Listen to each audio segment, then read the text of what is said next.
Oke, baiklah. Assalamualaikum warahmatullahi wabarakatuh.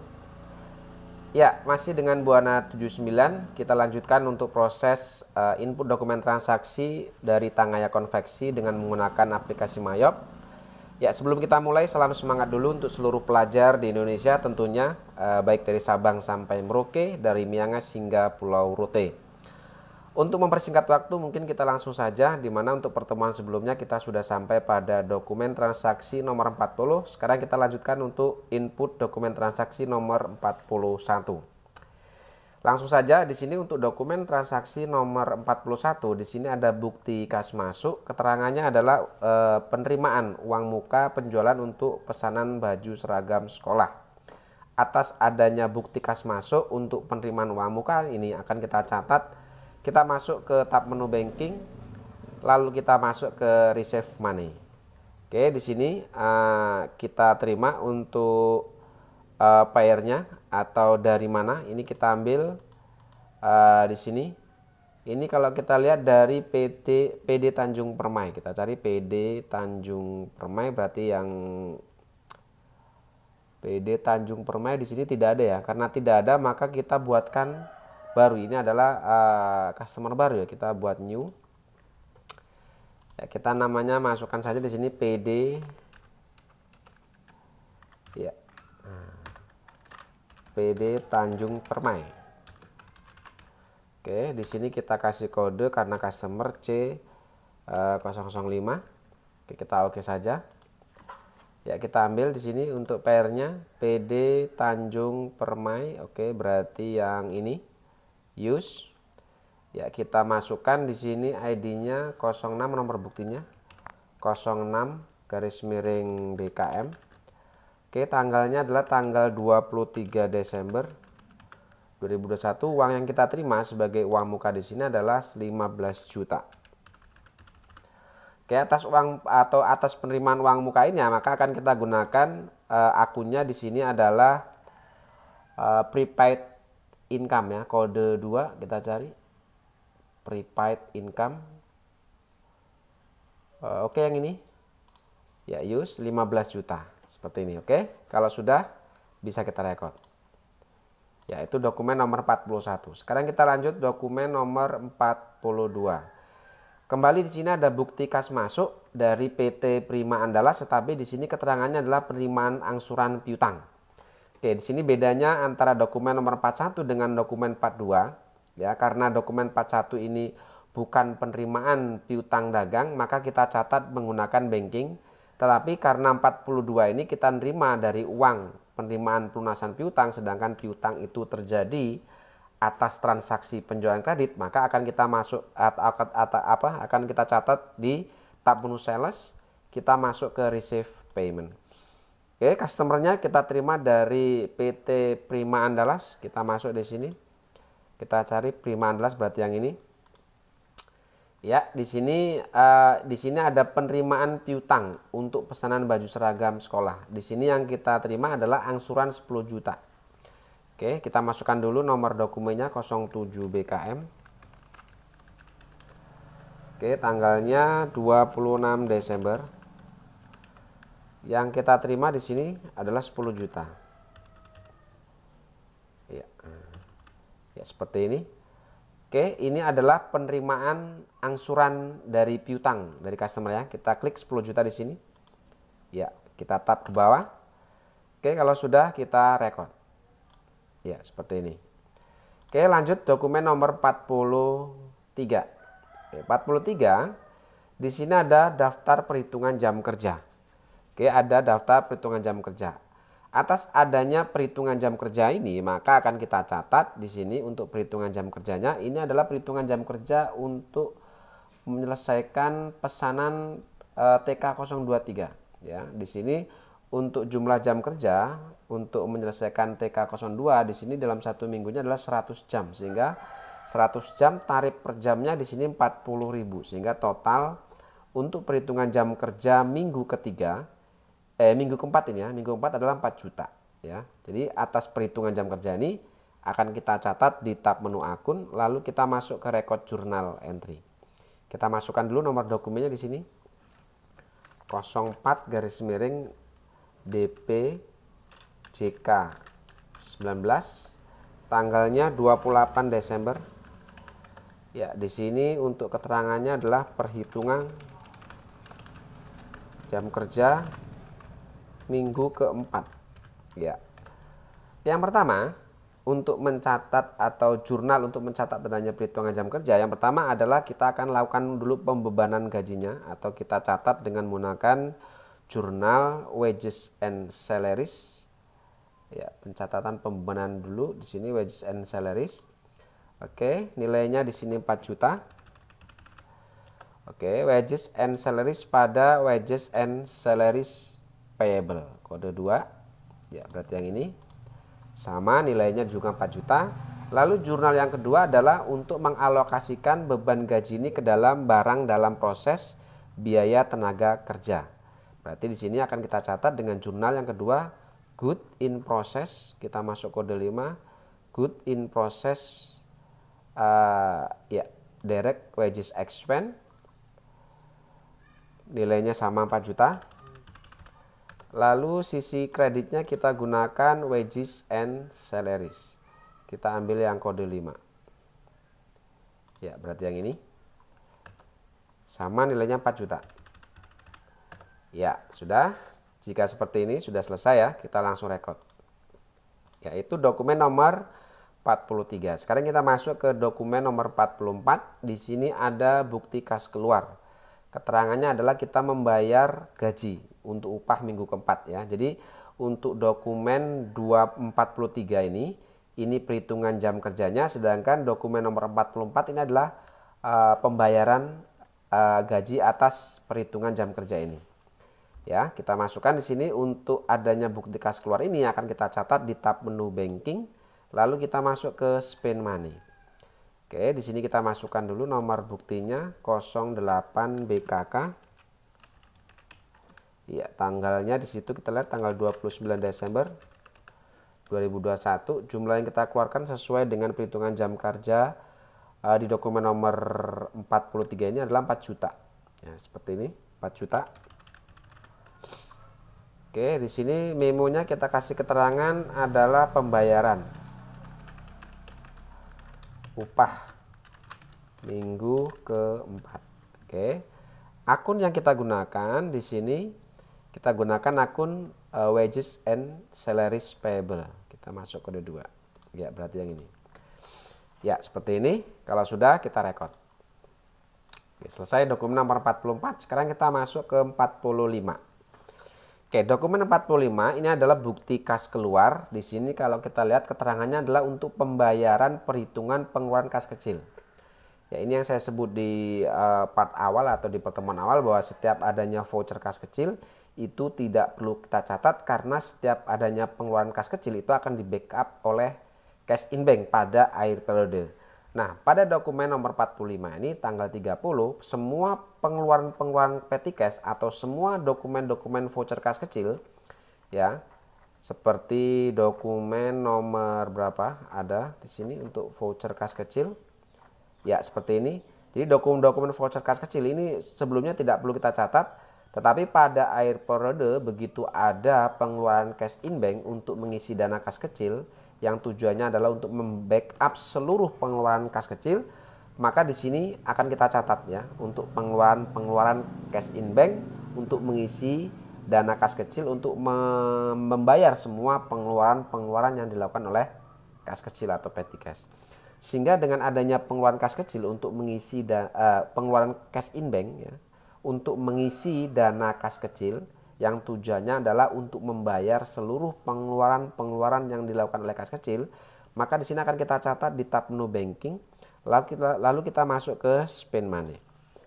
Oke, kita masukkan dulu nomor buktinya 09 garis miring BKK, tanggalnya tanggal 30 ya, Desember 2021. Jumlah yang kita keluarkan adalah 6.550.000. Ya.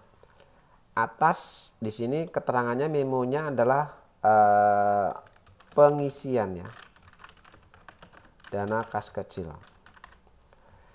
Oke, untuk pengeluaran seperti advertising expense, income tax payable dan sebagainya ini kita masukkan ke sini. Ya, di sini kita maksudnya cash in bank ini mengeluarkan sejumlah 6.550.000 kepada pemegang kas kecil untuk membayar, yang pertama adalah untuk pengeluaran membayar biaya iklan, advertising expense.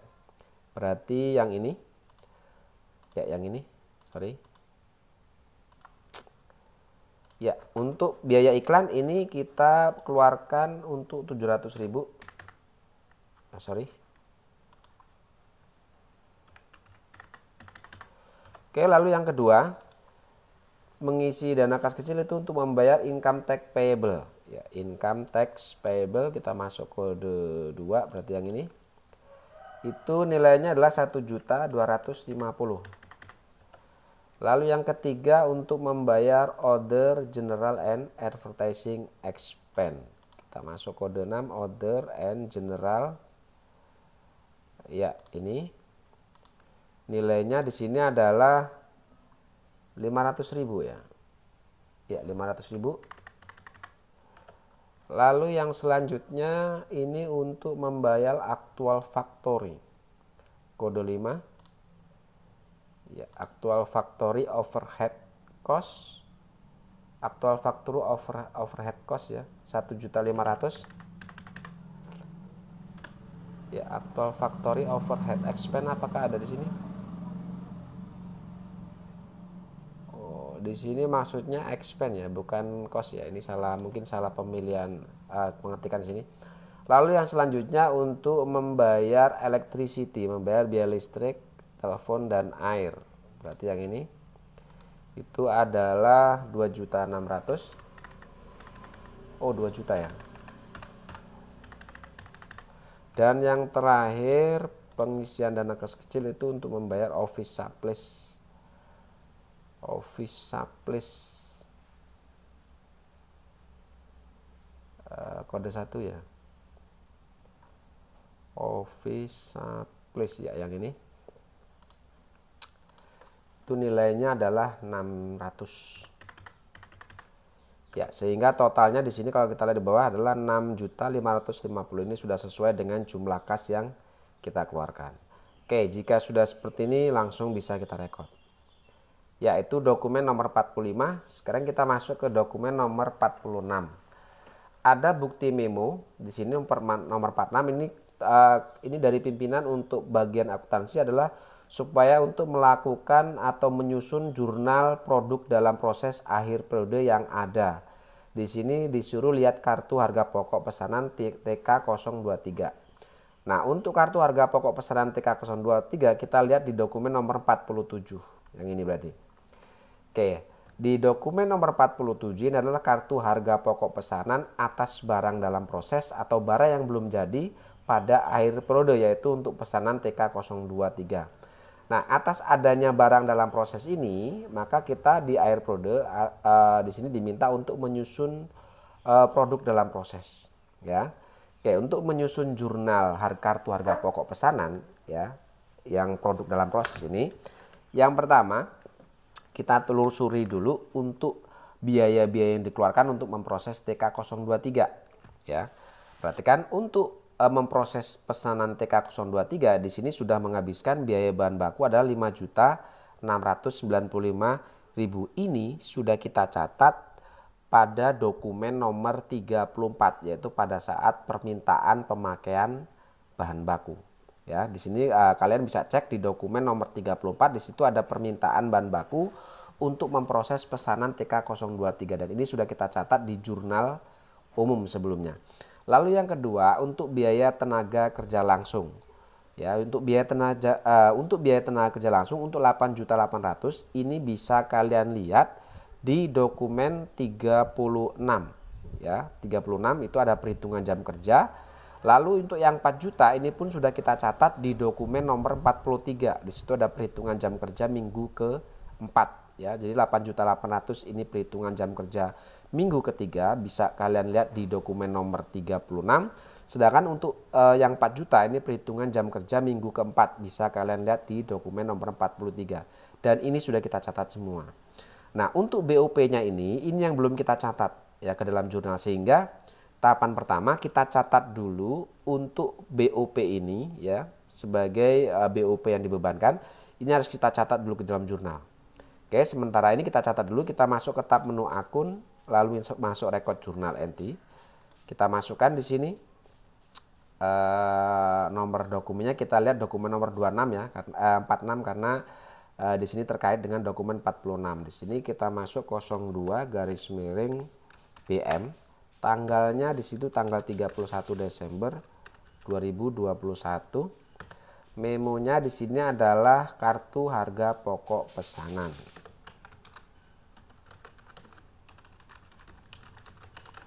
Oke, jurnal untuk mencatat adanya BOP yang dibebankan ini, kita gunakan akun good in process ya, kode 5. Good in process factory. Berarti yang ini ya. Good in process factory overhead cost. Ya, nilainya di situ kita hitung, kalau saya hitung di situ nilainya adalah 2.278.000. Ya, 2 juta ya. 2.278.000. Oke.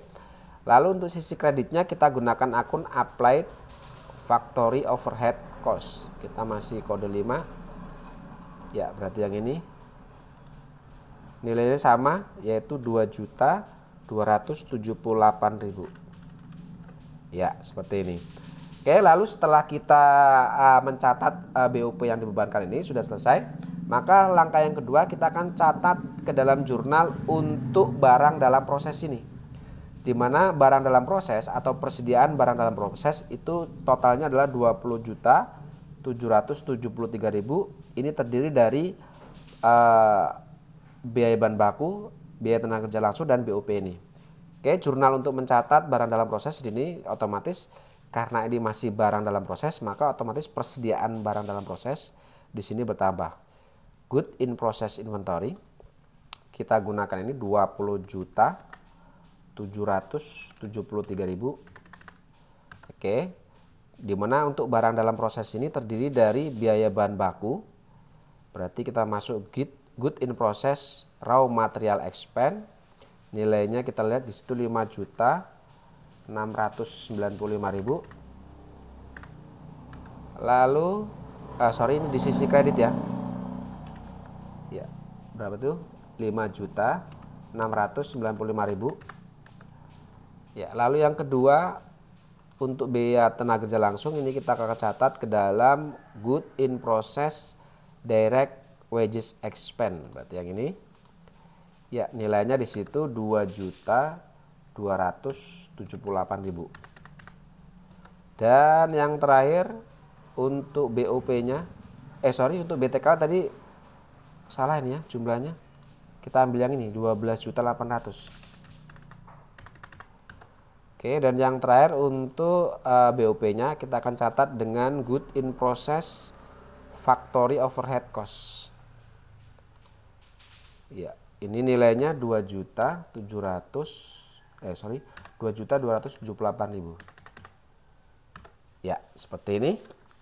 Jadi jurnal untuk dokumen nomor 46 yang terkait dengan dokumen nomor 47 yaitu kartu harga pokok pesanan, itu yang pertama adalah good in process factory overhead cost pada applied factory overhead cost, dan yang untuk barang dalam proses adalah good in process inventory pada good in process raw material expense, good in process direct wages expense, dan good in process factory overhead cost. Oke, kalau sudah seperti ini bisa kita langsung record.